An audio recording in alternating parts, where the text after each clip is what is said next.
अस्सलाम वालेकुम दोस्तों, उम्मीद करता हूँ कि आप सब ठीक होंगे, खैरियत से होंगे। दोस्तों आज की जो गवर्नमेंट की चिकन की रेट लिस्ट है वो आ चुकी है।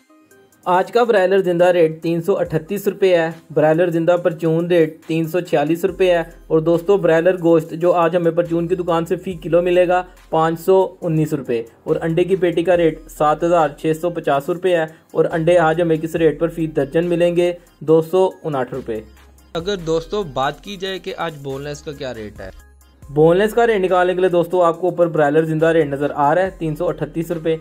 आपने उसको ज़रब देनी है 2.2 के साथ। जब आप 2.2 के साथ ज़रब देंगे तो आपके पास आज का बोनलेस का रेट निकल आएगा। और दोस्तों बात की जाए कि आज थाई का क्या रेट है। थाई मसलन जो कारोबार कर रहे हैं सिंगर बर्गर वगैरह का, तो थाई का रेट निकालने के लिए आपने फिर से 338 को ही ज़रब देनी है 2.4 के साथ। जब आप 2.4 के साथ ज़रब देंगे तो आपके पास आज का थाई का रेट निकल आएगा। और दोस्तों बात की जाए कि साफ़ी का क्या रेट है। साफ़ी मसलन कलेजी पोटे गर्दन वगैरह के बगैर, तो साफ़ी का रेट निकालने के लिए आपने फिर से 338 को ही ज़रब देनी है 1.7 के साथ। जब आप 1.7 के साथ ज़रब देंगे तो आपके पास आज का साफ़ी का रेट निकल आएगा।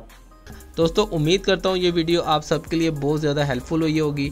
अगर आपको मेरा चैनल अच्छा लग रहा है तो जल्दी से सब्सक्राइब कर दें। आपको डेली बेसिस के ऊपर इंशाल्लाह चिकन की रेट लिस्ट मिलने वाली है। चलिए अपना ख्याल रखें, अपने घर वालों का ख्याल रखें, मुझे दुआ में याद रखिएगा।